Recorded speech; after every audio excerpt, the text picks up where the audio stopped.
Hello students, my name is Aman Kumar and I am here with the topic of MSc SEM 2 paper CC 203 Ranchi University, Ranchi.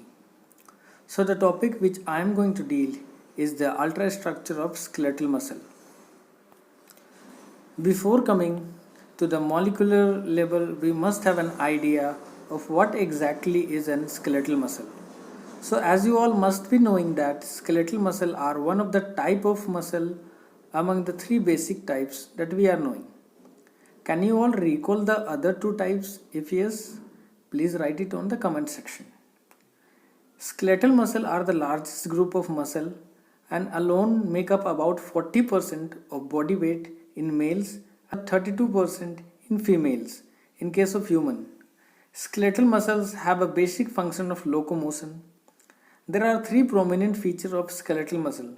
The first is they are voluntary, means they are under the control of somatic nervous system, or in simple terms we can say they are under our conscious control. The second is they are multinucleated, means that they have multiple peripherally located nucleus. The third feature is they have an striated appearance. Striations means the consecutive light and dark bands that we observe when we view a skeletal muscle under a light microscope. So this was the basic introduction of skeletal muscle. Let's have a look at the structure of muscle fiber and their organization. Here in this diagram we can see the relationship of a muscle with the muscle fiber and also the relationship of a muscle fiber with an myofibril. And down here this portion shows the striation in an skeletal muscle, which is due to consecutive light and dark bands. And now what are these light and dark bands we will see in our further slides.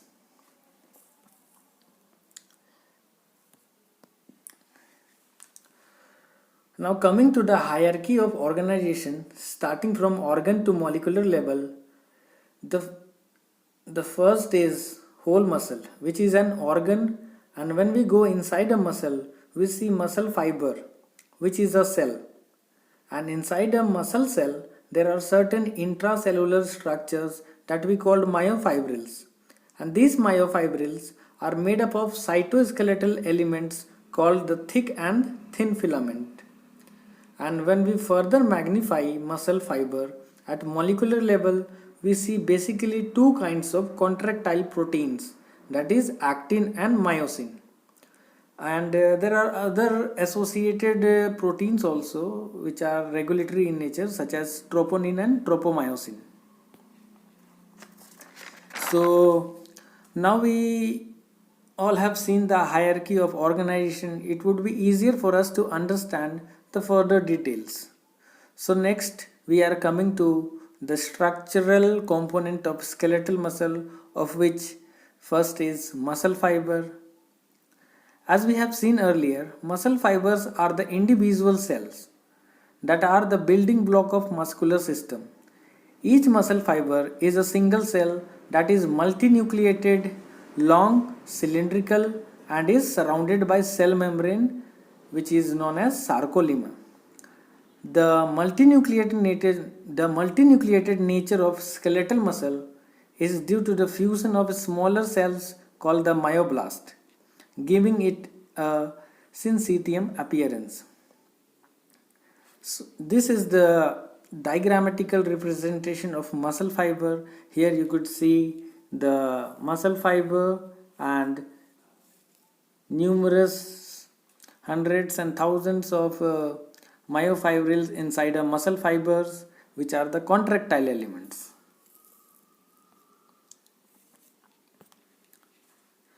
Now coming to the second level, which is the myofibril. These are specialized contractile elements which constitute about 90% of the volume of muscle fiber. It means that most of the space inside a muscle cell, that is muscle fiber, is occupied by myofibrils. They are cylindrical, intracellular organelle typically 1 micrometer in diameter, that extends the entire length of muscle fiber. Each muscle fiber contains several hundreds to several thousands of myofibrils, and each myofibrils has about 1500 adjacent myosin filaments and about 3000 actin filaments. See, here you can see the ultrastructure of an myofibrils, which is a cylindrical structure with its contractile proteins, actin and myosins, which are arranged in the form of sarcomere. We will see these details such as these bands and their organizations in our further slides. Next, coming to the myofilament, which is composed of regularly arranged cytoskeletal elements, the thick and thin filaments. The thick filament, which is about 0.012 to 0.18 micrometer in diameter and 1.6 micrometer in length, while the thin filament, which is 0.005 to 0.008 micrometer in diameter and 1.0 micrometer in length.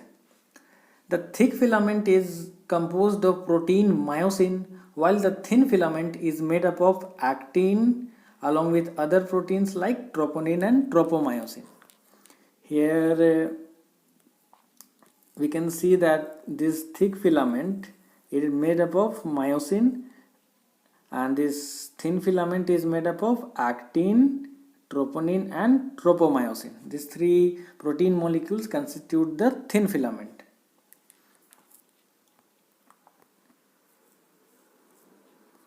Now let's see the molecular structure of myosin filament or the thin filament.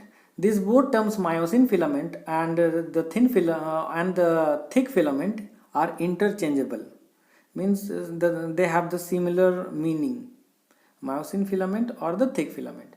Each myosin molecule consists of two identical globular golf club shaped subunits with their tails intertwined.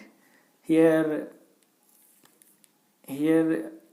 you could see these globular heads and their tails, which are intertwined like this. Like this, you could see here these tails are intertwined to form a helix, and they have a globular head. The myosin head contains an actin binding site and a myosin ATPase site. The actin binding site here in this diagram you could see as a green region, and the myosin ATPase site as the yellow region. In a thick filament, myosin molecules are organized in such a way that half are oriented in one direction and the next half in the opposite direction. Here you could see how the orientation is there. You could see this half are oriented like this, and half the myosin molecules are oriented like this, means in the opposite direction. The structure of thick filament has a protruding globular head region which is called cross bridge. Now coming to this structure here, this is called the cross bridge. In a 3D structure, it could be visualized that the cross bridge protrudes from thick filament in all 6 directions towards the surrounding thin filament. So you could visualize it as there is an central thick filament which is made up of myosin filament, and it surrounds 6 thin filament or the actin filaments. So the question here is, what is the significance of this cross bridge? And the answer is, it is the interaction between the cross bridge and the actin filament that causes the contraction. So this cross bridge has an important role during contraction, muscle contraction.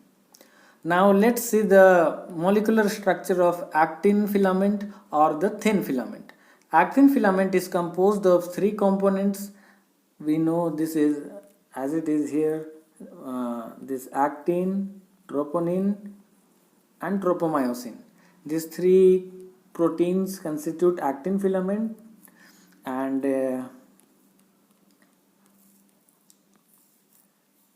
so these three proteins constitute the actin filament. Let's see the structure of actin, which is a protein, in detail.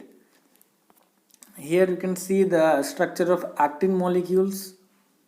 The backbone of actin filament is made up of double-stranded F-actin protein molecules, and each strand of F-actin helix is composed of polymerized G-actin molecule.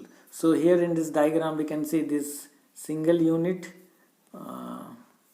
these are the G-actin molecules. They have a binding site for the attachment of myosin cross bridge, which is shown in this you can see this green region here, this one, these green regions are the myosin attachment site with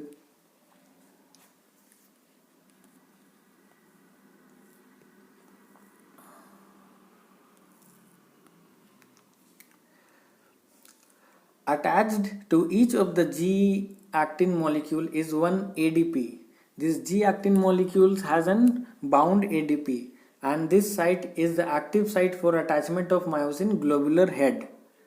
Now let's have a brief idea of other associated proteins of actin filament. The first is tropomyosin. These molecules are thread-like proteins that lies along the groove of actin spiral.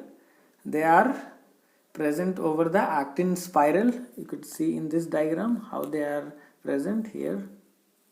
These tropomyosins cover the active site on actin. Yeah, this is the tropomyosin molecule, protein molecule, which covers the active site on actin molecule. Now these molecules are thread-like protein that lies along the groove of actin spiral in a relaxed state. Tropomyosin covers the active site at G-actin, thus blocks the contraction. These tropomyosin molecules covers the active site in a relaxed state when there is no muscular contraction, and when there is a signal for muscle contraction, these active sites are exposed, and this tropomyosin changes its conformation. The second regulatory protein is the troponin. Here we can see the troponin. These troponin proteins are attached in a regular distance along the side of tropomyosin. Troponin complex has three subunits. Troponin I, it has strong affinity for actin. Troponin T, it has affinity for tropomyosin. And troponin C, it has affinity for calcium ion. Later on, when we will be studying the molecular basis of muscle contraction, we will be studying the role of these regulatory subunits in contraction. Now we don't have to deal with this.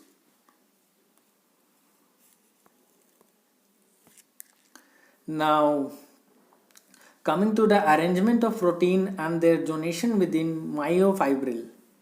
The myosin and actin filament partially interdigitate and thus cause the myofibril to have a light and dark bands. If you must be remembering, previously in the introduction I told about the striated appearance of muscle fiber. Now it must be clear to you all what caused the consequent light and dark bands in a muscle fiber responsible for striated appearance. So what caused the consecutive light and dark band? This is the interdigitation of actin and myosin filament that cause consecutive light and dark bands. Let's see different bands and zones which are present in a myofibril. The first is I band. These light bands contains only actin filaments. It is called I band because it is isotropic to polarized light. Next is the A band. It consists of stacked set of thick filament along with the portion of thin filament that overlaps in both ends of thick filament. Let's have a visualized idea of this. Here you can see this is the A zone from this is the A zone. This red portion or the myosin filament, this region is the A zone. It is quite interesting to know that the thick filament lies only in A band, and its two ends define the outer limit of A band. The two ends means this. The two ends of this thick filament determine the outer limit of A band. Next, coming to the H band. H band or the H zone, it is the lighter area within the middle of A band where thin filament do not reach. So here in the middle part you can see this one. From here to here you can say, from here to here, this region, or here to here, this region is called the H zone. It is the lighter area in the middle of A band. Now coming to M line. In the region of, it is a region of supportive protein that holds the thick filament. It is a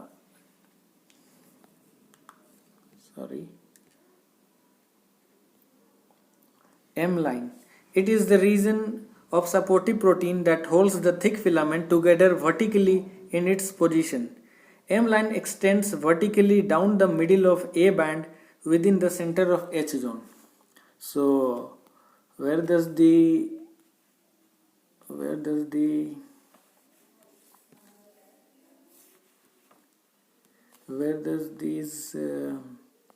M line extend? Then the answer is it extend in the middle of, vertically down the middle of A band and in the center of H zone. This region has what? This region has a group of supportive protein that keeps the thick filament or the myosin filament in its position.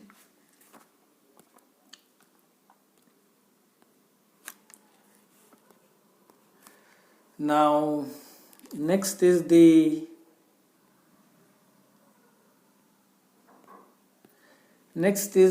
Z line or Z disc. The end of the actin filaments are attached to Z disc. From this disc, this filament extends in both directions to interdigitate with myosin filament. In other words, we can say that the Z line is the dense vertical line in the middle of I band.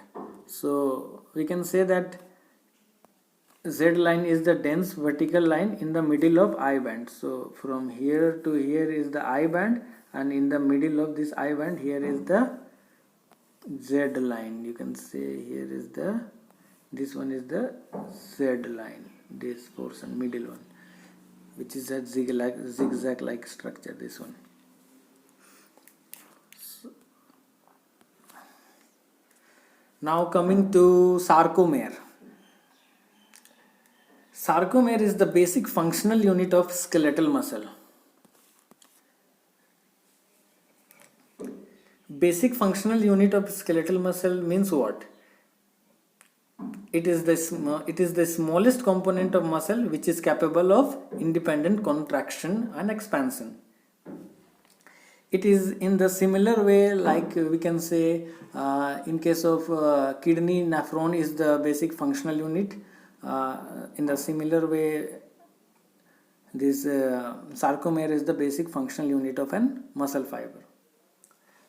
The portion of the myofibril that lies between two successive Z discs is called the sarcomere. So the region of the sarcomere is from where to where?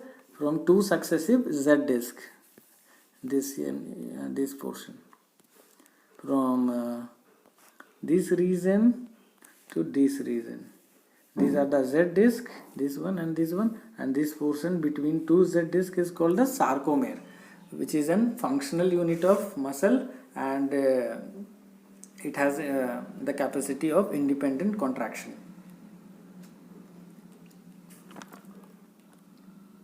Have you ever imagined What keeps this actin and myosin filament in its place and maintains the side-by-side relationship? The answer is the titin.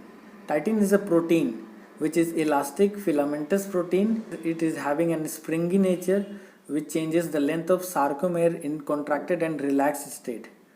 Titin molecule has a molecular weight of about 3 million, which makes it the largest molecule of body, or the largest protein of our body is titin. The one end of this titin protein is attached to the Z disc, as you could see in here. One end is attached to the Z disc. Here this titin protein is this one.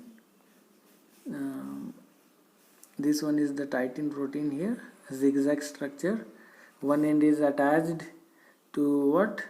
To the Z disc here, and the one end is attached to myosin filament here. So hope you would have learned something from this video, and hope you all have enjoyed. In the next video we will be dealing with the molecular basis of muscle contraction. Stay safe, stay healthy.